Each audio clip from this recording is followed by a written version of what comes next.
Le manga Chainsaw Man est l'un des meilleurs de sa génération. Protagoniste, antagoniste, personnage secondaire, le cast est tout simplement incroyable.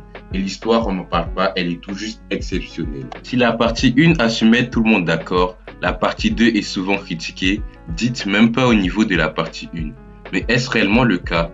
La partie 2 mérite-t-elle vraiment toutes ces critiques? Si vous voulez le savoir, figurez-vous que vous êtes tombé sur la bonne vidéo, car aujourd'hui, je vais vous expliquer pourquoi la partie 2 de Chainsaw Man est un top ou un flop. Avant de plonger dans la partie 2, faisons un petit rappel de la première partie de Chainsaw Man. Ensuite, Denji, un jeune homme pauvre qui va fusionner avec son chien démon tronçonneuse nommé Pochita et qui va devenir le Chainsaw Man, un Devil Hunter mi-homme, mi-démon, mi-tronçonneuse. La première partie est un mélange d'action, de gore, d'humour et d'histoire avec des personnages incroyables comme Makima, Aki ou encore Power. Le manga a su captiver les lecteurs grâce à ses personnages incroyables, ses plot twists imprévisibles et son style artistique unique signé Tatsuki Fujimoto, alias le plus grand mangaka de sa génération. Après le final explosif de la partie 1, la partie 2 commence en juillet 2022. Donc la question qui se pose est, cette nouvelle partie sera-t-elle à la hauteur de la première partie? La partie 2 va suivre d'un côté la vie de Denji en tant que lycéen et en tant que grand frère de la réincarnation de Makima, Nayuta. Et d'un autre côté, on va suivre l'histoire de Asa Mitaka, une lycéenne maladroite qui va devenir l'hôte du démon guerre, l'un des 4 cavaliers de l'Apocalypse qui souhaite tuer Chainsaw Man. On va commencer par le premier point, les personnages. Que valent les personnages dans cette partie 2? Durant cette partie 2, il y a eu de nombreux personnages introduits, comme Asa Mitaka, les Weapons ou encore le frère de Kobeni, inutile certes, mais je tenais à le mentionner. Ces nouveaux personnages enrichissent l'intrigue et apportent de nouvelles perspectives, une nouvelle vision de la vie à Denji. Si tu rajoutes à ça les dilemmes moraux, les dilemmes qui font réfléchir, dus aux actions, aux pensées, aux méfaits de personnages comme Barwem ou Asa Mitaka, Tatsuki Fujimoto cherche à créer avec cette partie 2 une profondeur que l'œuvre n'avait pas précédemment, ce qui est pour moi très réussi. Les mystères derrière ces personnages sont d'autant plus intéressants car au vu de leurs actions et de leurs réactions, les lecteurs sont obligés de se poser des questions du genre « Pourquoi fait-il ça? Pourquoi veut-il ça ?» Ce qui les force à aller lire le prochain chapitre qui va peut-être répondre à leurs questions. En gros, devant cette partie 2, l'auteur a créé des personnages, les a développés, a créé une intrigue autour d'eux, ce qui tient en haleine le lecteur tout en faisant avancer l'histoire.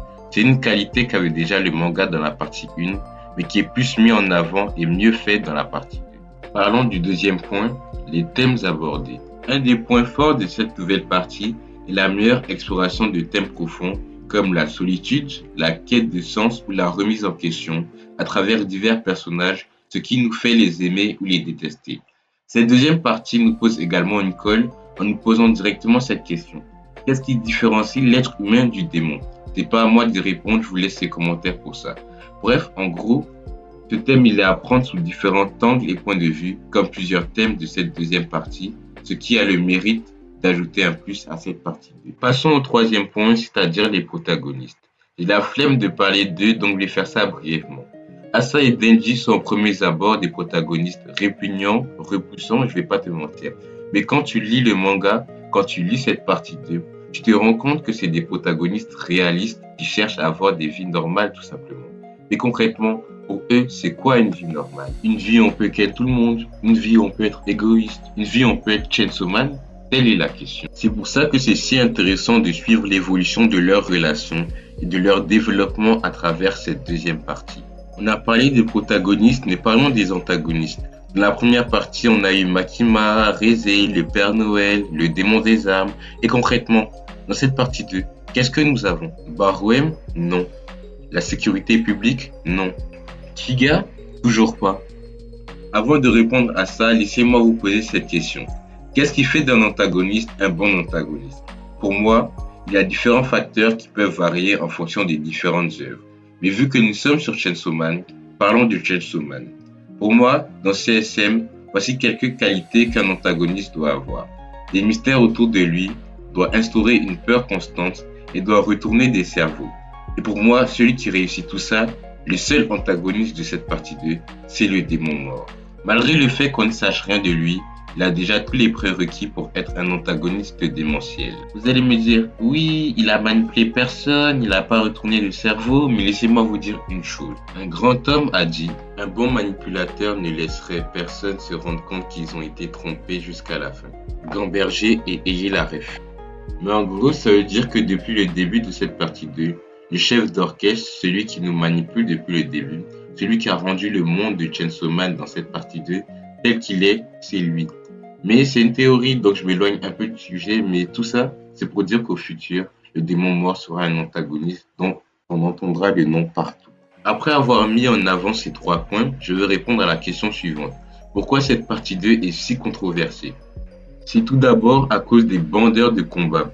Ils suivent Chainsaw Man que pour l'action et le combat, donc vu qu'il y a moins de ça dans la partie 2, pour eux c'est égal à la médiocrité. Ensuite, la deuxième raison, c'est qu'en 2024, c'est devenu une mode de détester telle ou telle œuvre pour aucune raison et malheureusement, Chainsaw Man, plus précisément la partie 2, est une des œuvres les plus touchées par ce phénomène. Et en troisième cause, il y a ceux qui n'aiment pas les suites et qui pensent qu'à partir du moment où il y a une partie 2 ou une partie 3, c'est éclaté. Pour eux, il n'y a que Jojo Bizarre Adventure qui sait faire ça.